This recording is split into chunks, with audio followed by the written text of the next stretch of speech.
प्रिय विद्यार्थियों, जैसा कि आपको अवगत है, वर्तमान में कोरोना महामारी से हम सब ग्रसित हैं। ऐसी स्थिति में आपकी नियमित पढ़ाई बाधित नहीं हो, इसके लिए निदेशालय कॉलेज शिक्षा और राजकीय महाविद्यालय डूंगरपुर ने ई कंटेंट के माध्यम से पढ़ाई के लिए आपको मैटर उपलब्ध कराने का प्रयास किया है। मैं एमए फाइनल अर्थशास्त्र के लिए आपको पाठ्यक्रम, पेपर और उसके संबंध में बुक्स की जानकारी देना चाहूँगा। एमए फाइनल अर्थशास्त्र में 5 प्रश्न पत्र होंगे। पहला पेपर होगा इंडियन इकोनॉमिक पॉलिसी, जिसका पेपर कोड होगा 5106। दूसरा paper economics of growth and development 5107। तीसरा paper international trade and finance, जिसका कोड है 5108। चौथा वाला paper economics of social sector and environment, जिसका कोड है 5109। और पांचवा पेपर इंडस्ट्रियल इकोनॉमिक्स 5110। ये 5 प्रश्न पत्र होंगे एमए फाइनल अर्थशास्त्र में। पांचों प्रश्न पत्र 100 नंबर के होंगे। इस प्रकार 500 नंबर का आपका एमए फाइनल होगा। प्रश्न पत्र को आप हिंदी में अगर देखें तो पहला पेपर भारतीय आर्थिक नीति, दूसरा वृद्धि और विकास का अर्थशास्त्र, तीसरा अंतर्राष्ट्रीय व्यापार एवं वित्त, चौथा सामाजिक क्षेत्र एवं पर्यावरण का अर्थशास्त्र और पांचवा औद्योगिक अर्थशास्त्र।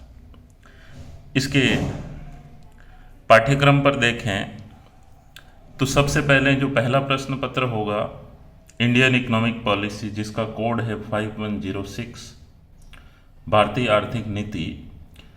इसका अगर सिलेबस देखें तो पहली यूनिट के अंदर ये आपको सिलेबस इंग्लिश मीडियम में है। इसकी ये नेक्स्ट स्लाइड में हिंदी मीडियम में देख सकते हैं। पहली यूनिट जो है उसमें आर्थिक विकास और इसकी माप के दृष्टिकोण, जिसमें सतत विकास, राज्य, बाजार और अन्य संस्थानों की भूमिका, विकास के संकेतक हैं, जिसमें जीवन का भौतिक गुणवत्ता सूचकांक, physical quality of life indices, मानव विकास सूचकांक है, ह्यूमन डेवलपमेंट इंडेक्स, लिंग विकास सूचकांक है, जेंडर डेवलपमेंट इंडिसेस, और भारतीय जनसंख्या की आपको प्रमुख जनसांख्यिकी विशेषताएं पढ़नी हैं। इसके साथ साथ ग्रामीण शहरी प्रवास, शहरीकरण और नागरिक सुविधाएं, और गरीबी और असमानता, ये जो टॉपिक्स है ये पाठ्यक्रम की पहली यूनिट में हैं। इसी प्रकार अगर आप देखें, ये पाठ्यक्रम की दूसरी यूनिट है, हिंदी में देखें, योजना के उद्देश्य एवं रणनीति, योजना की विफलता और उपलब्धियां, विकास के लिए आधारिक संगठन विकसित करना, जिसमें पंचायतें, गैर सरकारी संगठन, एनजीओ जो होते हैं, और दबाव समूह, प्रेशर ग्रुप्स, ऊर्जा, इसके साथ सामाजिक अवसंरचना, जिसमें शिक्षा और स्वास्थ्य सम्मिलित है, और ढांचागत विकास के वित्त पोषण में क्या क्या मुद्दे और नीतियां हैं, और अंत में जो टॉपिक है क्षेत्रीय असंतुलन। इसी के साथ आगे चलते हैं। ये 3rd यूनिट का पाठ्यक्रम। इसमें देखें संस्थागत संरचना, जिसके अंतर्गत भारत में भूमि सुधार, कृषि में तकनीकी परिवर्तन। तकनीकी परिवर्तन के अंतर्गत आपको कृषि आगत और निर्गत का मूल्य कैसे निर्धारित होता है वो पढ़ना है। कृषि और उद्योगों के बीच जो विनिमय होता है, व्यापार की शर्तें, वो पढ़नी है। फिर कृषि वित्त नीति, कृषि विपणन और भंडारण, खाद्य सुरक्षा के मुद्दे, सतत कृषि के लिए क्या क्या नीतियां हैं, औद्योगिक नीति, निजीकरण और विनिवेश की बहस है, औद्योगिकीकरण का प्रारूप और वृद्धि, लघु पैमाने का सेक्टर है, और उद्योगों में एग्जिट पॉलिसी है, निर्गत नीति, और श्रम बाजार के अंतर्गत सुधार के क्या क्या मुद्दे हैं वो आपको 3rd यूनिट में पढ़ने हैं। 4th यूनिट में देखें तो भारत में राजकोषीय नीति है। उसके अंतर्गत राजकोषीय नीति से संबंधित समस्याएं आपको पढ़नी हैं। इसके साथ साथ भारत में राजकोषीय क्षेत्र के जो सुधार हैं वो पढ़ने हैं।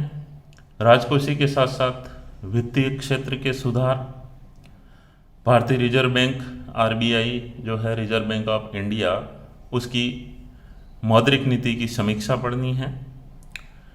मुद्रा और पूंजी बाजार, और साथ में भारत में जो सेबी है, security and exchange board of India, उसकी आपको कार्य पढ़ने हैं। इस पाठ्यक्रम की अंतिम यूनिट में, 5वीं यूनिट में, विदेशी व्यापार की संरचना और दिशा, भुगतान संतुलन, निर्यात आयात नीति के मुद्दे और फेमा पढ़ना है। Foreign exchange management act, FEMA, विनिमय दर नीति, भारत में विदेशी पूंजी और बहुराष्ट्रीय कंपनियां, मल्टीनेशनल कंपनीज, भारतीय अर्थव्यवस्था का वैश्वीकरण, विश्व व्यापार संगठन WTO, वर्ल्ड ट्रेड ऑर्गेनाइजेशन, और WTO का अर्थव्यवस्था के विभिन्न क्षेत्रों पर क्या प्रभाव पड़ता है वो आपको इस पाठ्यक्रम की अंतिम यूनिट में पढ़ना है। हम आगे चलकर टॉपिक वार आपको ई कंटेंट उपलब्ध कराएंगे। धन्यवाद।